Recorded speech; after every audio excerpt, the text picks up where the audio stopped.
forget to subscribe my channel. Hang Duk Mana. Sas. Assalamualaikum, selamat datang lagi ke channel Hang Duk Mana. Mari kita dengar respon Datuk Loh Mak Adam terhadap kenyataan Zahid. Apa Zahid cakap UMNO selesa bekerjasama dalam kerajaan perpaduan? Saya baca detail sikit. Presiden UMNO Ahmad Zahid Hamidi menjelaskan bahawa parti itu selesa bekerjasama dalam kerajaan perpaduan yang diteraju oleh Perdana Menteri Anwar Ibrahim.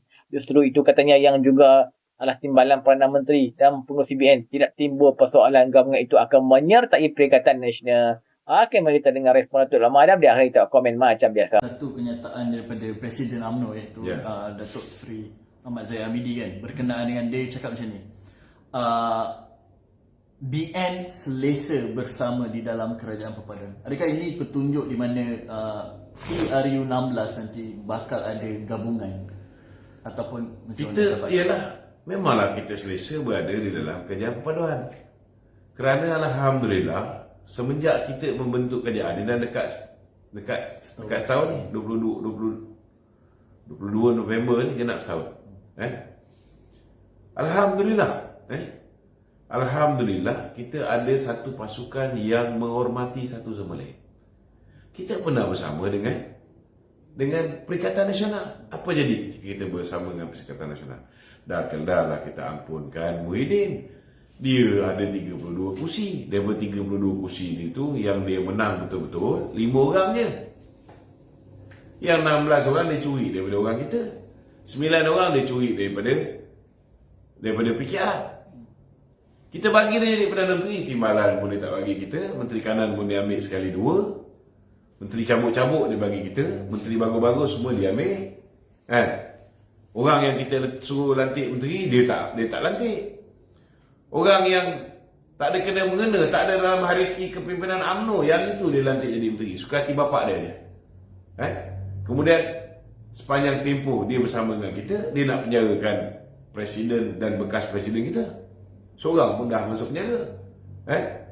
Lepas tu kita bersama dengan dia di pilihan raya di Sabah, dia tikam kita. Dia letak orang lawan dengan calon kita, padahal hari kursi sama. Sekerat jalan, dia bawa orang yang dulu bersama dengan parti kita, tarik masuk parti dia. Dah dia bertanding lebih daripada kita. Terlalu banyak pengkhianatan dan tikam belakang. Terlalu banyak pengkhianatan dan tikam belakang. Kita pun dulu takut dengan DAP. Tetapi rupa-rupanya bila DAP ni, yalah betul lah, DAP dah melalui proses rejuvenasi. Dia dah melalui proses peremajaan semula di bawah pimpinan yang baru. Satu kelebihan dia, kita tengok apa yang berlaku zaman PAS dengan DAP dengan zaman PAS dengan bersatu dengan DAP tak berlaku. Ada kita dengar perkara-perkara yang menyakitkan hati orang Melayu dilontarkan oleh DAP sepanjang tempoh dekat hampir 11 bulan ni. Tak ada. Mungkinlah kenyataan yang dikeluarkan oleh Rahmat Sami pribadi. Ini kenyataan peribadi, bukan kenyataan rasmi parti. Apa jadi pada Rahmat Sami? Terus digugurkan daripada jadi calon pilihan raya. Tak dapat jadi timbalan Ketua Menteri Pulau Pinang balik.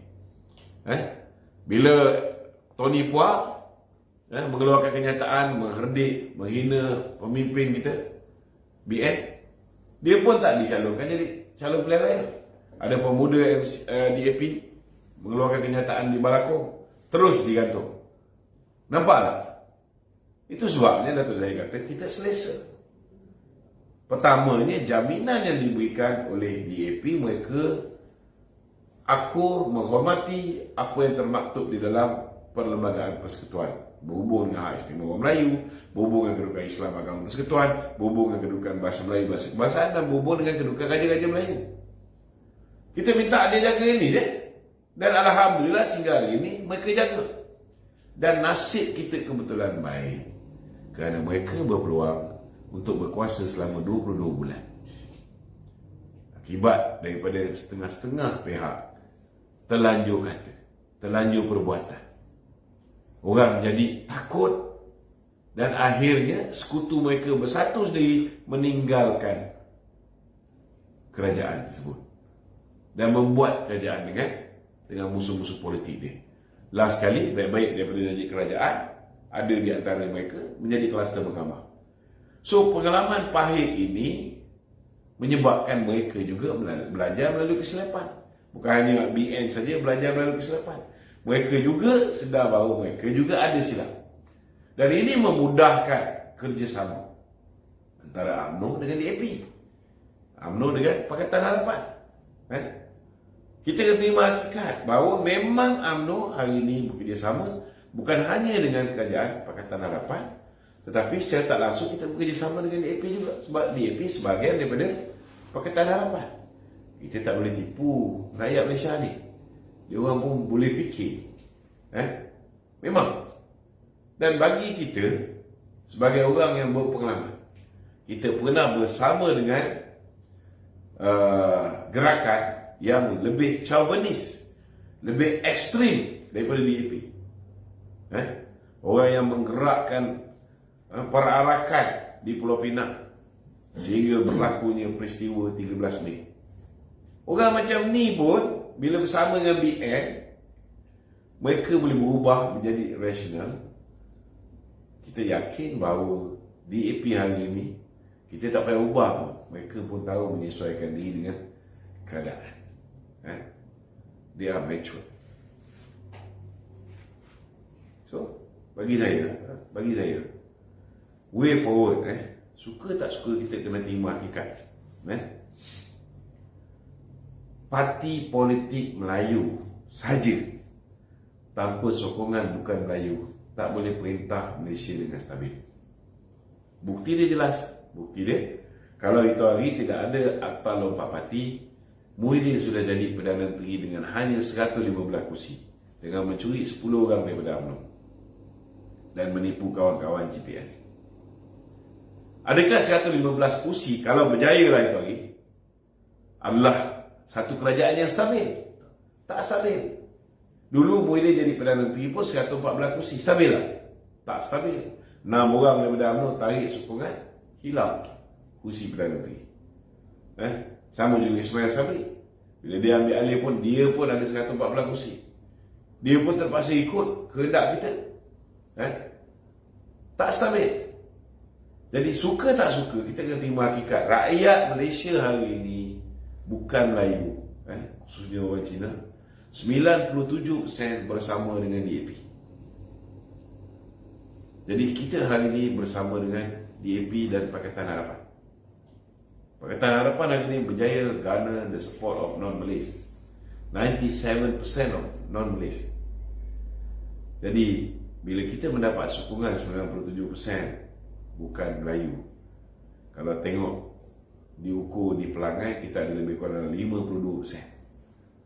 Dah meningkat berbanding dengan pilihan raya umum ke-15 tu lebih kurang dalam 33%, campur dengan 11% lebih yang diperolehi oleh Pakatan Harapan, mungkin ada 44. Di Pelangai dah naik kepada 52% Melayu bersama dengan kita.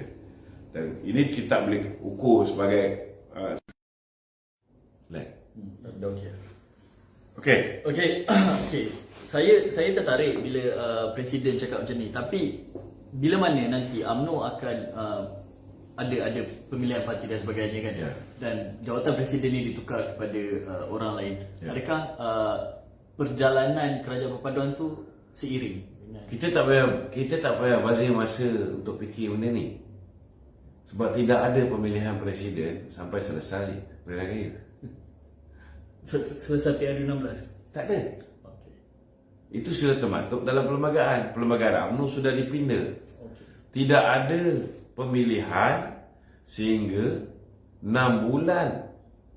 Dalam tempoh 6 bulan selepas pilihan raya umum ke-16. Tak ada pilihan raya, pemilihan UMNO. So apa kita nak pening kepala?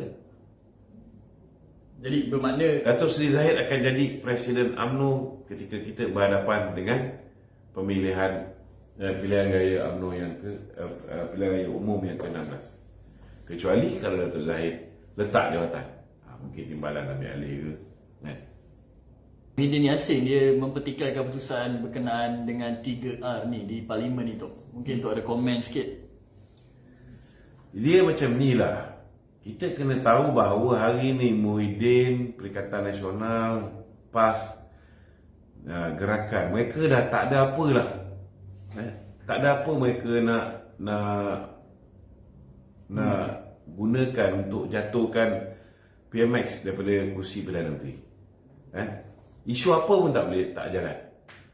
Dan dia berhadapan dengan kekecewaan demi kekecewaan. Dia mengharapkan dia dapat tumbangkan kerajaan dengan mengalahkan kita dalam 6 pilihan raya negeri. Mereka gagal. Walaupun mereka canang bulan 8, pasti tumbang. Kalau tak tumbang, kalau tak cukup jumlah, dia orang nak kuburkan PAS. Tu cerita, semua sembang boleh cerita lah. Kemudian mereka cuba tumbangkan kita di Simpan Jeram dan juga di Pulai, gagal. Mereka cuba tumbangkan kita di Pelangai, pun gagal, walaupun situ Melayu ramai. Jadi sebenarnya inilah ayat-ayat orang yang kecewa. Dia boleh guna isu 3R. Tapi bagi saya, pada rakyat Malaysia, pakai otak. Saya sekarang ni minta maaf cakap lah, saya frust kerana ada ramai di antara kita tak guna akal. Akal ni Allah Ta'ala kurniakan. Kalaulah dia ni dia main isu 3R, jawapan kita mudah saja. Kalau Muhyiddin Haji Adi begitu concern tentang Islam, dia ada peluang untuk menjadikan Islam Melayu paling kuat dalam kerajaan. Bila? November 2022, baru je. Belum lagi setahun. Bila mana Kebawah Tuanku menitahkan supaya Perikatan Nasional bekerjasama dengan Pakatan Harapan. Kalau ketika itu Muhyiddin tak fikir tentang diri dia, dia fikir Islam dulu, dia letak Melayu dulu di hadapan, maka tuan-tuan, dia akan setuju untuk jadi timbalan Perdana Menteri kepada Anwar Ibrahim yang kebetulan ada lebihan kursi 82. Dia ketika itu baru 73. Kemudian dapat satu lagi di Padang Serai, jadi 74. Maka ahli parlimen PN 74 orang campur dengan ahli parlimen daripada 82 orang ni, tuan-tuan, 29 Melayu Islam. Maka kerajaan kita yang akan dibentuk ada 156 orang. 156 orang. 156 orang ini, tuan-tuan, saudara, 103 merupakan orang Islam Melayu dan hanya 53 orang. 53 orang ialah bukan Islam. Tapi dia fikir nak jadi Perdana Menteri, walaupun parti dia hanya dapat 73 kursi ketika itu, dia nak juga jadi Perdana Menteri. Macam mana benda itu nak menjadi realiti? Dan dia tolak mentah-mentah saranan Kebawah Tuanku untuk membentuk kerajaan perpaduan. Jadi tak payahlah duk sembang nak buat untuk orang Melayu, nak buat untuk Islam. Tuan-tuan, dia ada peluang untuk kukuhkan kedudukan. Hari ini disebabkan dia tolak untuk bentuk kerajaan yang 103 Islam, 53 bukan Islam. Hari ini kerajaan ada 76 Islam, 72 bukan Islam. Hanya separuh je, tuan-tuan.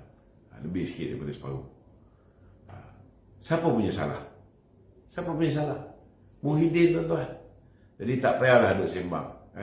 Berhentilah daripada cerita tentang dia nak memikirkan tentang umat Islam, dia memikir pasal Melayu. Tidak ada jiwa Melayu, jiwa Islam dalam jiwa dia, tuan-tuan. Tak ada. Tak payah duk sembang. Okey? Okey, Dok.